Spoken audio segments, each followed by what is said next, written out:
Hi, welcome to Hot Takes and Holy Grounds, a podcast of Chalice Christian Church, Disciples of Christ in Gilbert, Arizona. My name is Pastor Jay, and I am happy to be here with Chalice member Jim Barton. Hi, Jim Barton. Happy to be here and see you all again. Welcome to our podcast that we've kind of stepped away from just because of the busy world that we're in. But now that things are slowing down for the summer here in Arizona. A lot of our folks have gone back to their other home, wherever that may be at church, whether that's Oregon, Illinois, or wherever they go. We have folks that are back in their other home, and so things are slowing down for us a little bit here. But the world has been spinning fast and spinning a little too fast for some of our comfort, and doing things happening in our world that are not some of our favorite things. And so today we're going to be talking about some of those, some of the things that have been happening in the world and how we react to it as Christians and people of faith. Today we are here at Coffee Rush, which this location that we're at is on Val Vista and Elliott in Gilbert. And it's a nice little coffee shop. It's always got good folks in here serving coffee, friendly folks serving coffee. I got the iced coffee, and Jim, what'd you get? I'm doing an Americano, so classic black Americano, so it's very good, and I like it. Yeah, so it's doing all right for me. I just needed something a little cooler than hot coffee this morning. Yeah. So you want to talk about? I drink hot coffee all year, and I drink hot coffee like until I go to bed at night. Well, and speaking of that, they're open until 11 at some of their locations. They were telling me. All right. And the barista was telling me about how she was selling 100 drinks right up until 11 o'clock at night. So there you go. You're not alone. There you go. You are not alone. All right. Current events. Current events.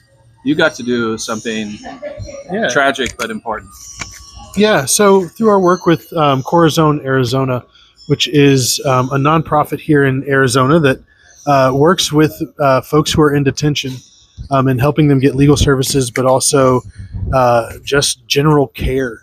And so they invited me and some other clergy in Arizona, because my wife Kelly came with me too, and we read some stories of some folks who are in detention down in Florence. And so the stories that we told were of people who were very, very sick. And not just like sick with like a bad cold or even COVID. Like, we're not even talking about that. We're talking about like folks who have ALS, Lou Gehrig's disease, folks who have Marfan syndrome, folks who have just are debilitating things like lupus.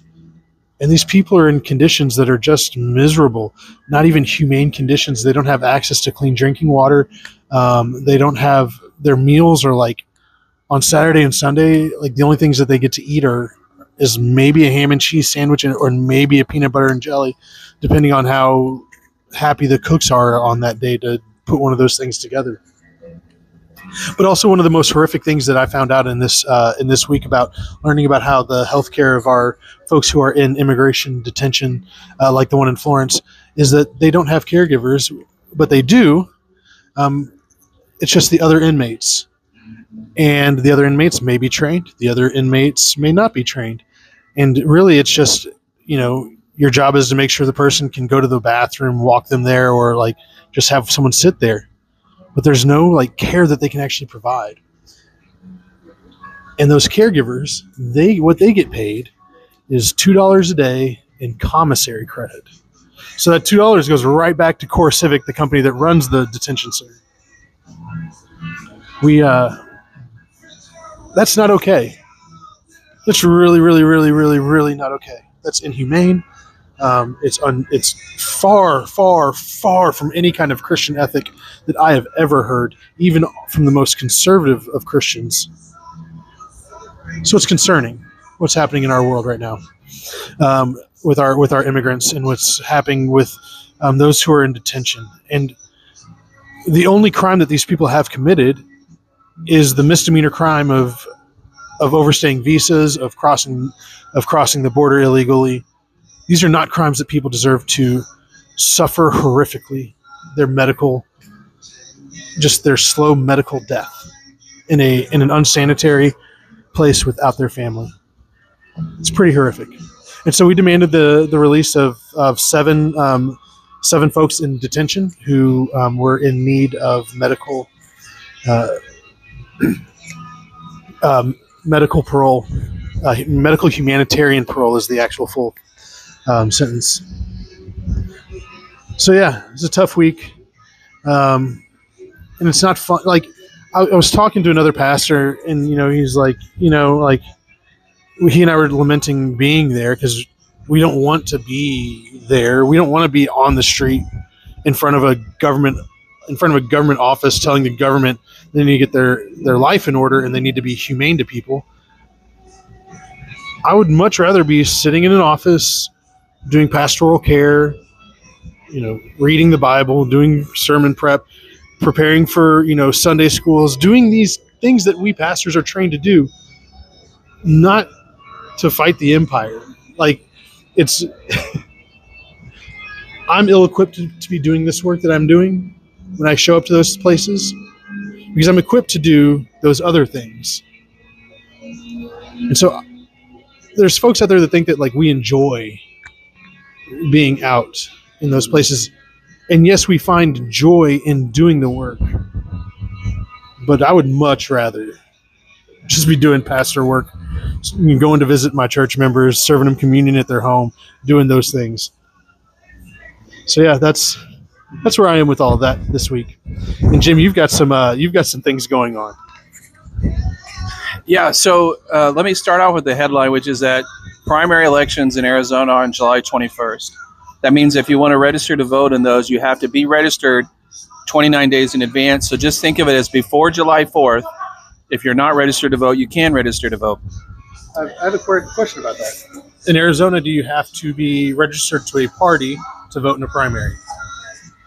If in Arizona, if you are an independent or if you are a party that does not have continuing representation on the ballot, which is like a green party, then for some elections, then you can vote in either primary. But you have to request a ballot. Oh, okay. So you have to go ask for a ballot. You can show up on election day, or if you're an early voter, you have to request the appropriate early ballot. If you are a registered Democrat or a registered Republican or a registered Libertarian, you will get the ballot in the mail automatically if you're on the early voting list. Yeah. But if you are an independent, then you need to show up on election day and ask for a ballot, or you need to ask for a ballot ahead of time. I just have questions for people who are registered libertarians. I just think that's... Well, they're very disorganized. Yeah. I've worked with libertarians a lot, but they are in general true to their calling. So the reason I raised it about the primary election is actually super important because even in Arizona, where we have a lot of competitive districts and with good things, this is when you can influence policy. So you just heard Jay talking about immigration and the vilification of the immigrant. And, I represent Living United for Change in Arizona and the Arizona Center for Empowerment, Lucha and ACE. And, they're trying to sue to challenge some really horrible racist laws that we as citizens passed, honestly. And then, but we didn't pay for them. And the Arizona law says you have to pay for them. Well, we've got a Democratic Attorney General who's pushing back real hard and is saying that groups like Lucha don't have a right to comment on such laws. So this is not a partisan thing. This is a values thing. And I think what needs to be happening is if you have the ability to raise your voice and you're someone who can register to vote and reach out to those folks running in the primary and say, hey, I care about justice. And I don't tolerate people being vilified because of their ethnicity or vilified because of the language they speak. And the primary is really the time to speak to that because so many elections, by the time you get to the general, it's either literally decided because of the way the lines are drawn, or you're like, well, geez, between these two, I have to go this way or whatever. But in the primaries, that's the time to make a difference and to do it. So that's a current event. It's gonna be July 4th before you know it, and get out there and register to vote ahead of July 4th. That's the way to think of it. It's technically whatever it is. 21 minus 29. It's actually at the very end of June. But think about well ahead of 29 days before July 21st, or just think about it before you get ready for fireworks. Do your patriotic duty, register to vote, and then influence those candidates so they remember you when they get in. All right, you ready to kick off desecration? Yeah, let's do it.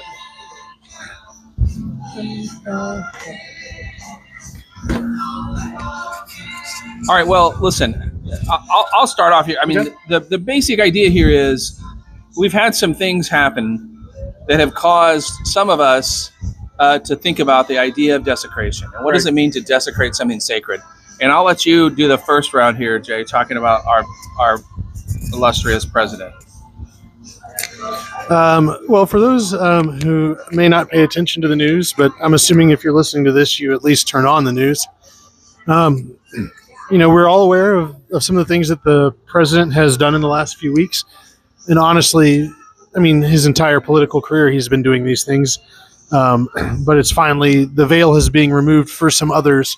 The way that there was never a veil with him for me, but it's been a long time that I know that he thinks that he is God, or that I don't know if he actually thinks he is God, but he wants people to think that he is God. And that's the way I've always thought of everything that he's ever done, from any executive order that he makes to any political rally, is I see through the lens of everything that he is doing is trying to convince people that he is God. And he's done some pretty, the word that we're using today is desecration, because of, it's a word that we can all get behind, because once we, the word blasphemy, it's one of those old church words that, I'm a high school student thinking about being a pastor, and I'm, finding out about what televangelists are, and finding out about Pentecostals, and I'm finding out about, I even watch on, Life of Brian, this thing of, blasphemy, in Life of Brian, the guy is just dancing and he says, "Oh, Jehovah, Jehovah, Jehovah." And you're making it worse for yourself. And then they just they drop a gigantic stone on the man. And so that's what I thought like blasphemy was just like, and that's the way a lot of people see it, is that like, you don't take God's name in vain. And the way that they interpret that is, you don't say God. Yeah, you don't curse, you don't say God, and then follow it immediately with the word damn, because that in and of itself, and that's why a lot of people had a problem with Jeremiah Wright, the pastor of Barack Obama, when his sermon was talking about how God damns America. And, when they heard those two words together, it was such a visceral moment for people that they couldn't hear anything, because all they had been taught their entire life is God bless America, God bless America, God bless America. But when they heard God damn America, blasphemy. And from their perspective, I'm not in that perspective, but I can see how, if you're a parent who teaches their child not to curse, and then you got a pastor up there saying the exact phrase that you're saying don't say, it's kind of hard. Yeah. Well, interestingly, that was one of the issues with President Trump's Easter message, right? Was that he used profanity. Yeah. Yeah. He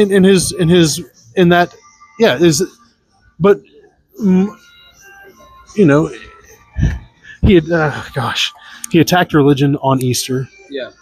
He not only blasphemed Christianity on Easter, he blasphemed Islam, which, we've seen other organizations do that, and the result hasn't been good. And so I'm concerned, what happened this weekend at the Correspondence Center, was that a part of that? I don't know. I mean, we don't know what happened with, we don't know anything about that, but we're all jumping to conclusions as you talked about. But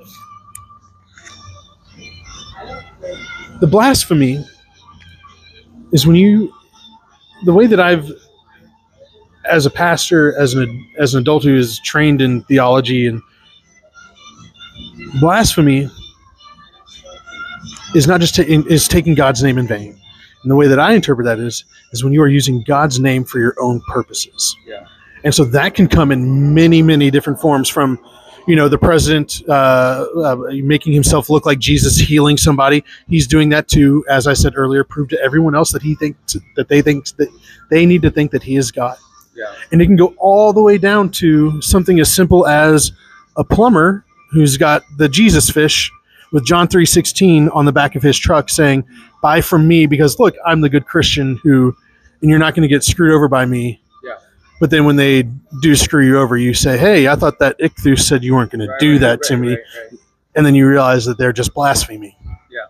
And then we see it again this week. The pop culture stuff. Russell Brand, who is used to be a comedian, and now he's like this right wing, very obvious grifting that he's doing. Yeah. He was on trial for sexual assault and rape. Yeah, I don't remember the full case of what he's being charged with. So you're a lawyer, you can help protect me here. He walked into this court date with a Bible in his hand. Yeah. And then this weekend, he was being interviewed by Piers Morgan, and Piers Morgan said, "So you brought that same Bible with you? Is that the same Bible you brought into the courtroom?" He was very proud of himself. "Yes, it is." And Piers Morgan said, "What'd you read out of it?" And then the next 3 or 4 minutes was just him flipping silently through a Bible, trying to find something that he could come up with. Yeah. And it wasn't a valid answer at all. Literally using the Bible as a prop to prove to people in that courtroom that I'm a changed man. Free me. That's blasphemy. Yeah. Straight up. Yeah. Like there's no other, like, that's worse than, someone stubbing their toe and saying God followed by damn immediately, like it just is. Yeah, yeah. So we've also got the president who has, sold the selling of the Bible with his, and the more expensive the copy you get is the bigger the autograph you get on it. Yeah. It's blasphemy. Yeah.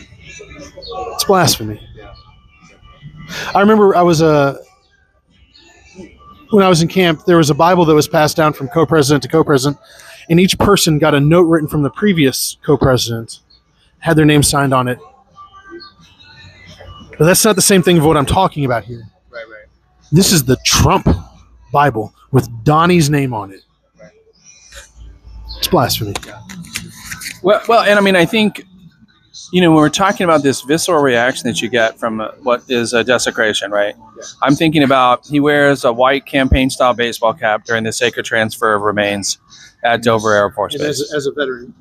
It's maddening. And as a dad, my dad served at Dover Air Force Base and died early because of exposure to Agent Orange. So literally his life was shorter because of his service to his country. And I see somebody walking around with a white campaign-style baseball hat. Who was a draft dodger for sure. Not unlike Bill Clinton, not unlike a lot of other people. But the fact being that feels like desecration. The signing of the Bible as his valid, and then taking a worldly principality, even if it is the United States, and putting those documents in the same place. I mean, there's this desecration of the Holy Temple that we talk about in Maccabees, where they sacrificed a pig, and they did a civic thing, sacrificing a pig inside of the holiest of holies, and that was the abomination of the desecration. Daniel refers to it, talks about it in Maccabees, and so Jesus flipping the tables in the temple, and that's why Jesus is doing that, right? Is he's saying, you've turned my house of prayer into a den of thieves, and I think it gets you, right, and it gets you in the gut. One of the scholarly definitions is, it says that it's introducing the profane, which is like the everyday, into the untouchable or the sacred. And it talks about what the thing about desecration is. It's not just vandalism. Right. It's not just a physical violence. It is, a property crime. It is a symbolic crime. So when you take our sacred scriptures that are sacred to you and me, and you put a political party on top of it, that feels like you've now done something. You've defamed this which is so precious. When you wear a baseball cap while you're transferring the remains of soldiers at Dover, Delaware, that it hurts us in a way that is symbolic and empower, and it really is horrific. Yeah, and on that note, one of the things that hits is when the president, we all remember the image of him hugging the flag, and there's this idea that, and I say it all the time, and I've heard other people say it, that the Republican Party has stolen the flag from the rest of the country. Like when I see an American flag right now, I don't think of America as a whole. I think of that's a Republican. Yeah. Now, the problem is that it takes these symbols that are meant to describe all of us, to be symbols for all of us, to point towards this wholeness. Like the American flag is for all of us. It's not for party. It's not for anything. It's for all of us. Right. The cross is for all of us. Yeah. The communion table is for all of us. The Bible is for all of us. And the second you start taking those things and saying, no, they're for me, that's a problem. Yeah. It's a big problem. And it's disrespectful, right? I mean, that's the thing is it basically makes filthy that which was divine. Yeah. So. Yeah. Yes. Do we want to talk about, you want to talk about our biblical example here? You got it. Okay. Well, so first off, there are a number of characters in the Bible that are accused of desecration and of blasphemy. And sort of the Mac Daddy is King Manasseh. Now, what's fascinating about King Manasseh is he rules for a long time. Very long. He's a kid. So you don't get to so this idea that God is gonna keep his blessed ones in power and get rid of his cursed ones. There's a lot of language like that in the Bible. Manasseh is an unfortunate counterexample. So here's some of the hits from what he did. One of the things is that he rebuilt what's called the high places or the Asherah poles. These are things that were dedicated to the Canaanite god Baal. Worship the starry host. Put the astral worship sites inside of the holiest of holies. Engaged in divination and sort of cultic medium practice, which is frowned upon. I think it gets you death in certain places. The allegation is that he engaged in child sacrifice to the god Molech, including his own child. And again, ultimately taking the Asherah poles, which Asherah is a goddess, and moving those poles into the sanctuary. Now, there's going to be a rejection of that under Josiah, but according to Scripture, that is the reason that Judah ultimately falls. Yeah. So Judah is carried away into exile because of that. That's what the Scripture has to say. What do you think? What lessons do we get from Manasseh as a pastor? If you were preaching on that Scripture, what kind of things would you talk about? Well, that's a great question. One of the things that I would talk about as a preacher in this, if I was to preach the story, the focus, the images that I would bring about would be, the example that we just talked about would be the American flag and how we bring that into our worship spaces. You go into churches across the country, not chalice, and but a lot, even a lot of disciple churches, even a lot of. I've been in a lot of United Church of Christ churches that still have the flag up in their worship service, in their worship space. I have a very strong belief that has no place in the sanctuary, because as we said earlier, as I was talking about earlier, how the reason why I have a hard time with the Republican Party owning the flag the way that we've allowed them to, is that the sanctuary is a microcosm of God's realm here on earth. Right. It's where we practice it. It's where we live it out to the best that we can in the church. And God's realm doesn't have boundaries. It doesn't have. There's no different countries within God's realm. It's all one thing. And so we put up a flag in here to say, but America gets a little extra attention. God bless America. Right.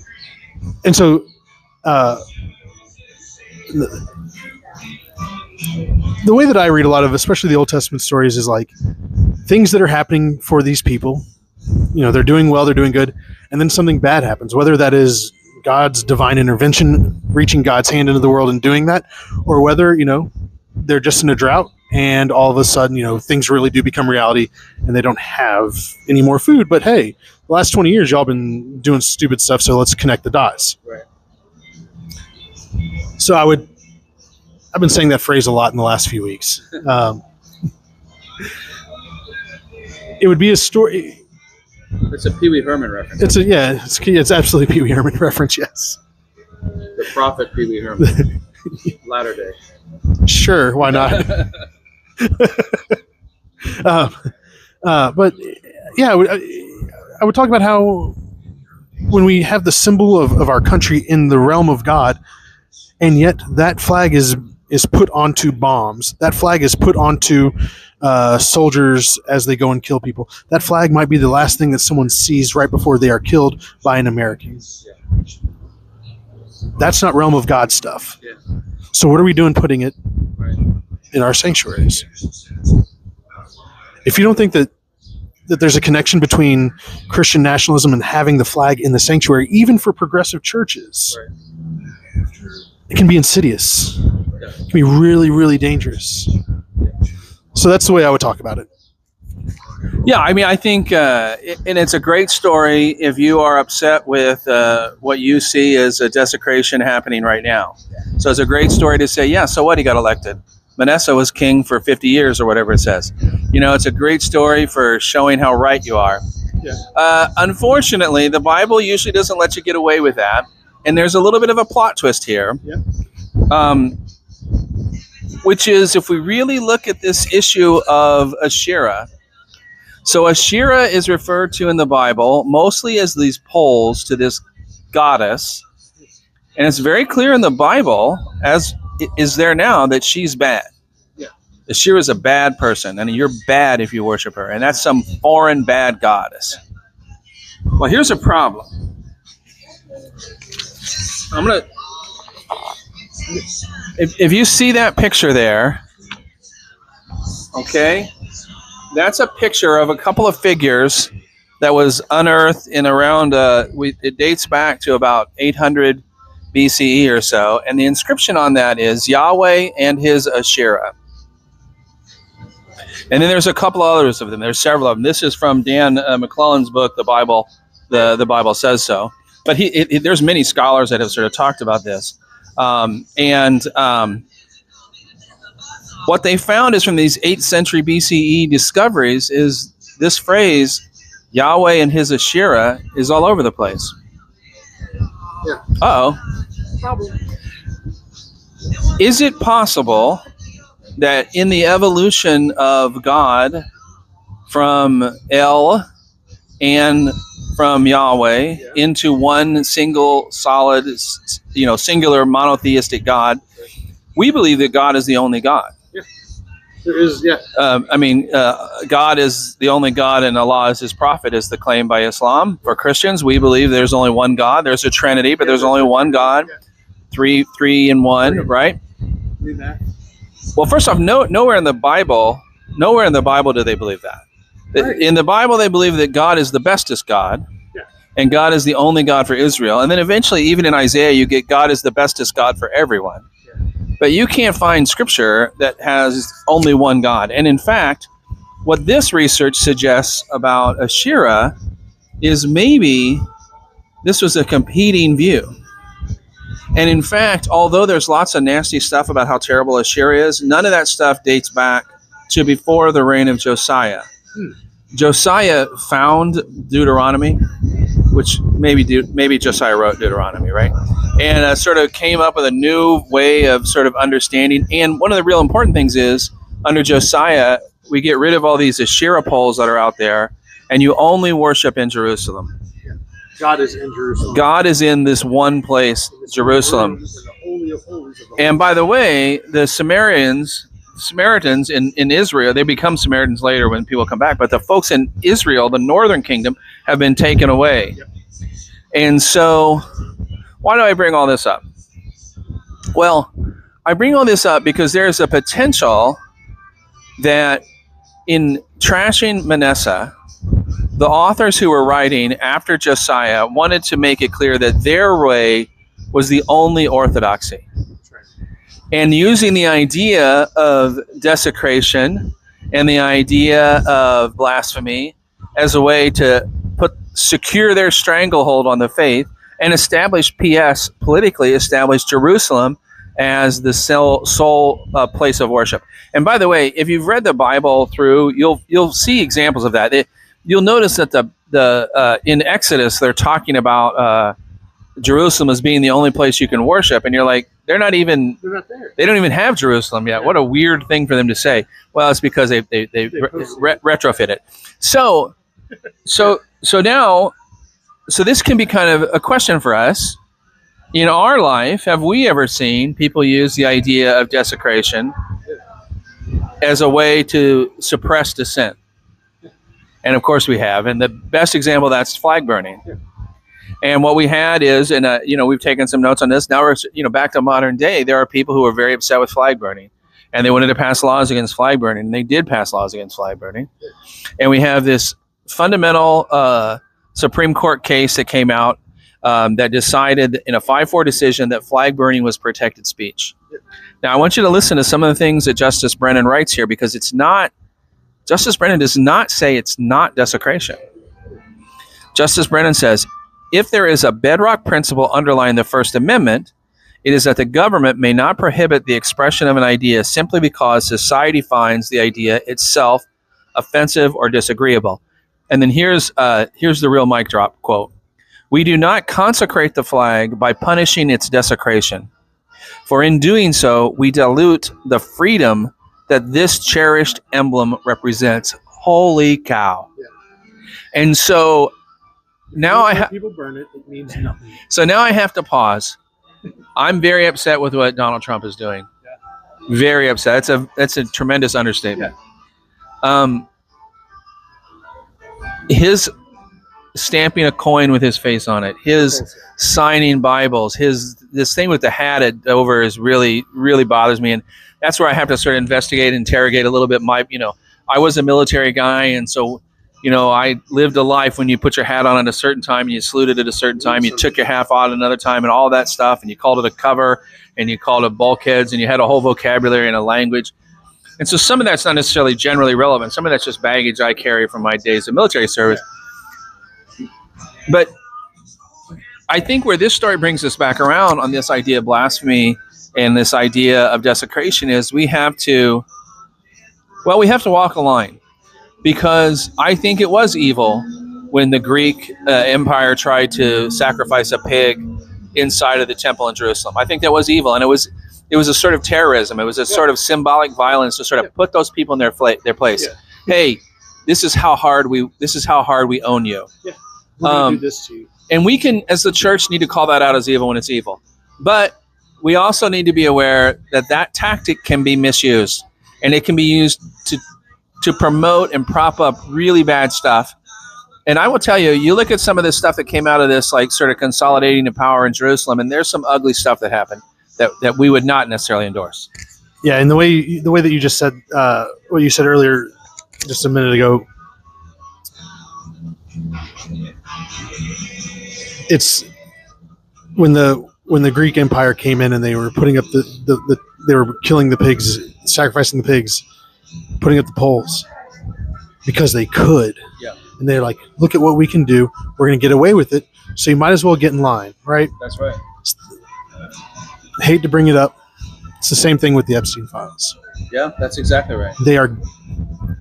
It is one more thing that they can get away with. Yeah. And they're going to show us so that we can remember that they're really in power. They can desecrate our religion. They can desecrate our children. They can desecrate our country. Yeah. And they can get away with it. Yeah. And that's blasphemy on every level. Yeah. Yeah, I agree. I think we have a duty to call it out. I think we have a duty to stand up to it. But then I think we also have to be careful and check ourselves and make sure we haven't crossed over into the folks who didn't want flag burning and the people who are trying to suppress dissent. So it's a hard deal. It's a hard deal. All right. I think have we covered it? I think as best as we can in about 35 minutes, this is a topic that I could go on and on about in connection with idolatry. Because, good Lord, here I am, a progressive pastor, and I'm using these old terms, blasphemy, idolatry. But y'all, I don't know. You just got to pay attention. Sometimes we have to stand up and do that, and you're right. And we don't like to say things are sinful, and we don't like to say things are blasphemous. And but because we know it can be misused, And I think it just takes some courage, and you just have to say, you know what? Yeah, I understand it. It can be misused. I'm not misusing it here. How do I know? Well, that's my expression of my faith. That's right. Perfect. Great ending. All right. Thanks y'all for listening, and we'll catch y'all on the next one. Peace. Thanks.